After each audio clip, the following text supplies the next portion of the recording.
Mag-update tayo guys. And since ngayon, weekend, Saturday, same topic lang tayo about real estate, investment trust. Ayan. And unahin natin for this video yung AREIT. Okay, bagsak na. Support na to. Ayan, so retest na guys. Ayan, so may support na to. Let's see kung mag-hold somewhere here kasi ito yung naging support niya before. Way back 2025 January, no? So retest dito, same here nung March, same here nung April, and right now March ulit. Well, tignan natin kung paano yung magiging dito setup. Ayan, pero of course possible magkakaroon tayo ng bounce. So if ever man na magkaroon ng bounce since oversold na to both sa RSI and sa stock, so pwedeng mag-retest kung saan nalaglag. So before, yung support natin for AREIT dito sa area na to 40.7 and tingnan natin, and kasi ang typical setup once na mag-oversold magkakaroon ng quick bounce then okay, another possible dump, no? Ayan, kaya sa part na to tingnan natin kung gaano kataas yung possible pump or yung bounce na tinatawag, no? Since this area is considered as strong support for AREIT. So pwede kasi mangyari dyan, mag-bounce nga pero slight lang, tapos mag-create ng panibagong lower low. So pwedeng ganong setup, or pagkaroon ng rally, then slight pullback, then push. Okay, pabalik dun sa may taas. Ayan, no? Or mag-rally, then magpa-bounce lang hanggang sa maka-recover. Ayan, so pwede rin ganun yung setup, no? So for this one, tingnan natin kasi support na to because possible April. Well, tingnan natin, and of course yung May, meron tayong kasabihan na sell in May and go away. So tingnan natin, no? So for this one, March, April. Nung April, nag-rally naman to actually. Ayan, tapos nung May guys, medyo walang nangyari. Sideways, no? For AREIT. Ayan, so tingnan natin. Let's see guys, no? Ayan, and next natin,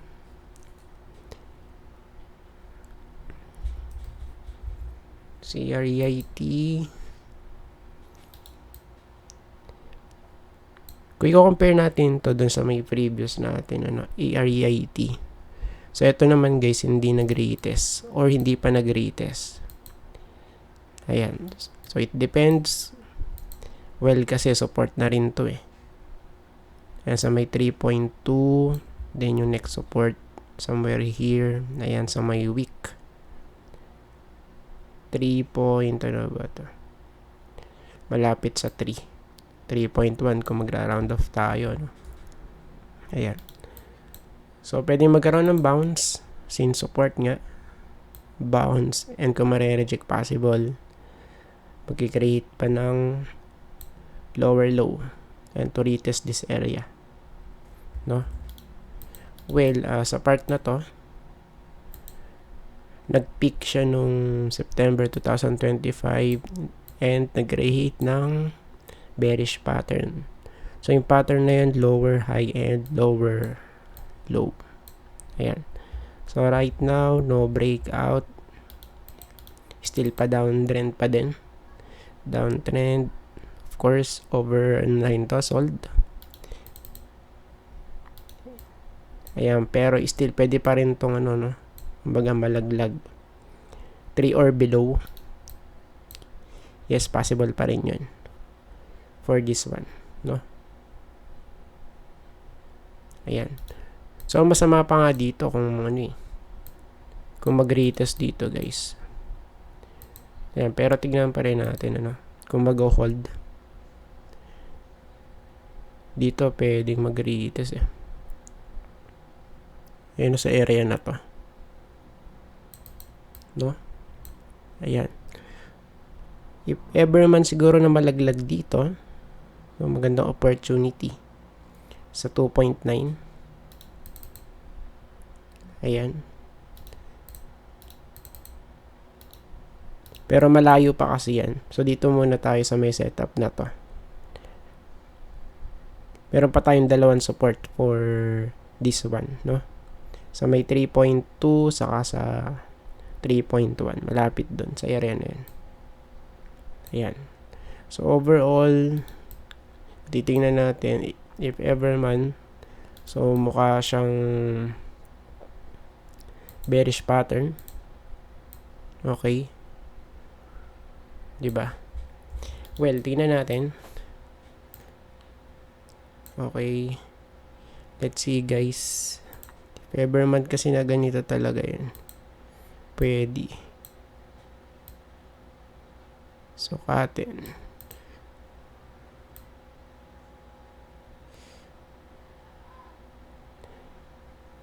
Okay. Or dito sa may ano.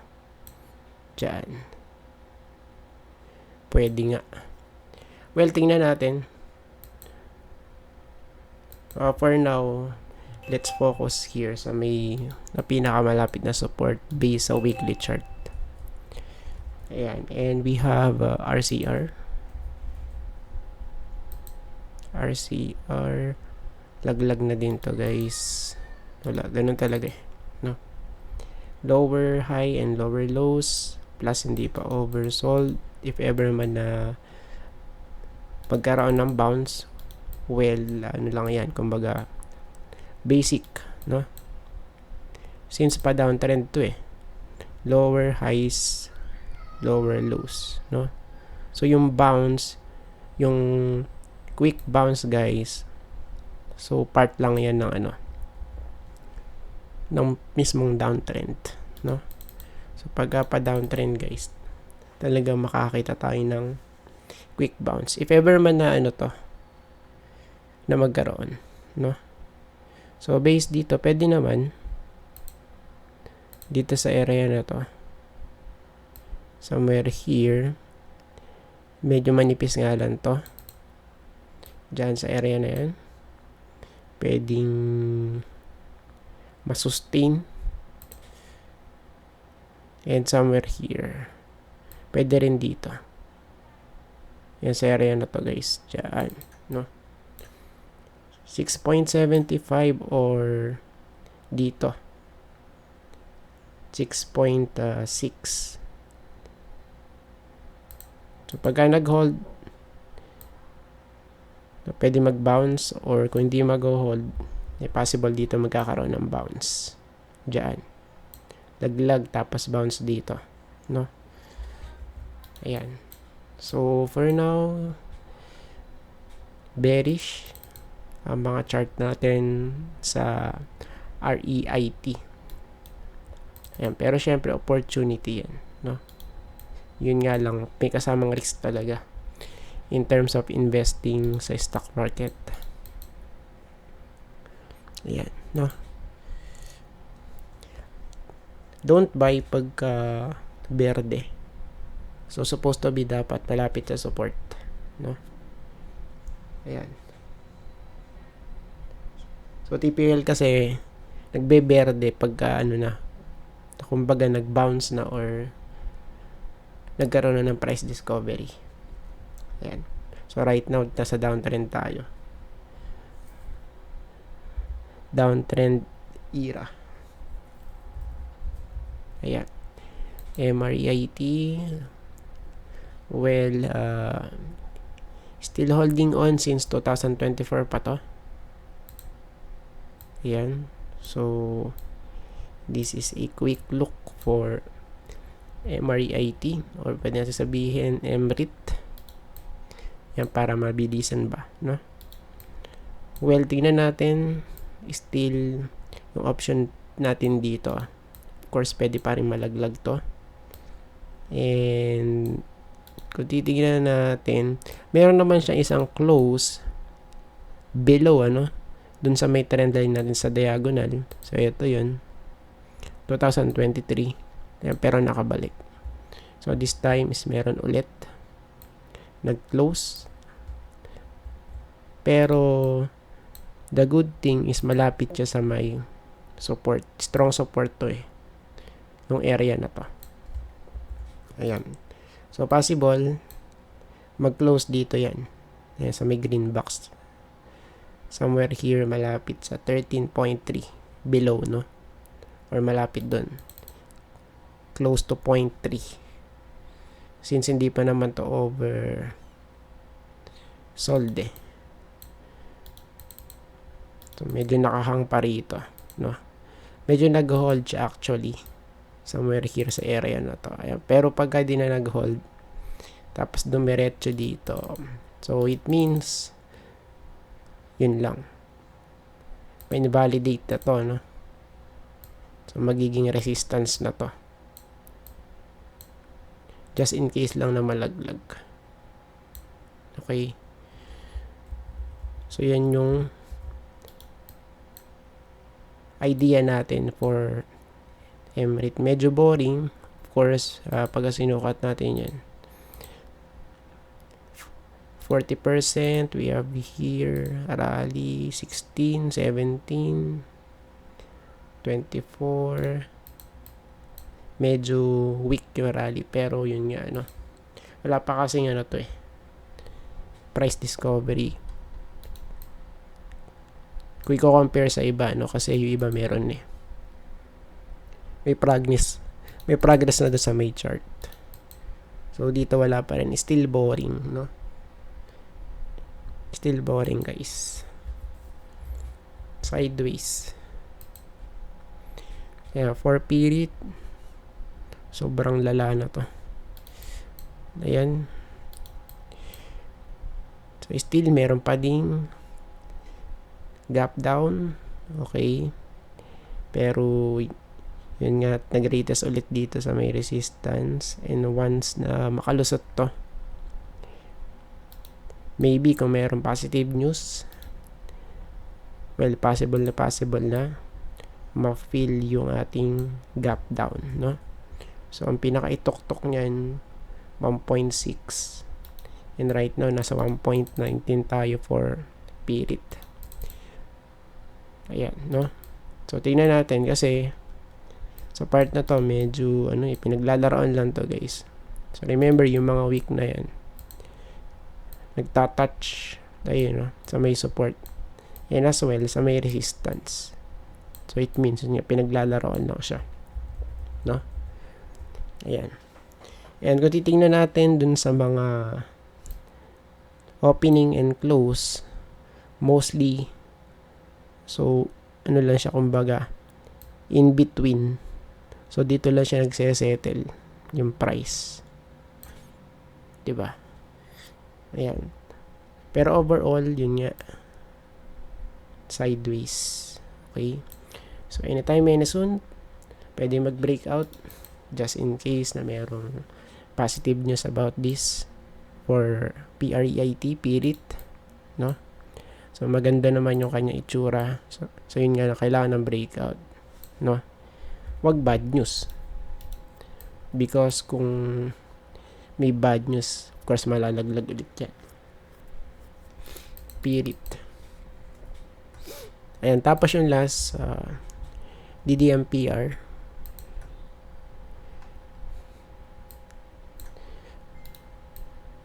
Ayan. So, dito naman, guys, medyo, nakulong ka na rito kung bumili ka nung 2021. Ayan. Since then kasi 2.4 yung peak dito. No? Lapit dun 2.4. And right now, nasa ano na lang. Almost 1 na lang guys. So, bagsak. 2.4 to 1. More than 60%. Tama ba? 50% mahigit, no? 50 to 60, I think. Ayan. And still not sure of this, if this one is accumulation phase or not, no? So unless na lang mag-break out at mag-create ng panibagong base sa taas, no? Ganyan yung possible na mangyayari if ever man na maging bullish, no? Just in case na ano to, yung area na to is accumulation phase. What if not? So same scenario before, since sideways nga guys, kung hindi mag-hold, of course mag-create ng panibagong base. Yun lang yung sad part, no? So dalawang scenario, well, tingnan natin, no, for this one. Ayan. Pero kasi sa part na to, ano na siya, kumbaga nakawala na to sa may downtrend. Yun naman yung magandang part dito. So yun nga lang, kailangan pa natin ng confirmation na this area is accumulation phase, no? Hanggat walang breakout sa taas, 50-50 yan ba, no? 50-50 because yun nga, kasi pagka ganito ang setup, neutral yan it's either accumulation phase or continuation phase, and we know that nasa ano to, no, nasa downtrend to before. Ayan, tapos ngayon is medyo naglaylo lang. Ayan. So medyo nonchalant ba yung chart? 'Di ba? Ayan, no. Medyo dead ma lang siya ngayon Ayan. And so far sana lang, no, may ma-build up ng momentum for this one. At medyo boring dito. Like for parang ngayon kay Emrit ba yun? Yung pa-triangle siya. Yung ganyan yung itsura ba? No? Medyo boring. Yan. So for this one, confirmation yung kailangan natin. And I think we're done, and maraming salamat po sa panonood, and see you po sa next video. Bye bye and God bless.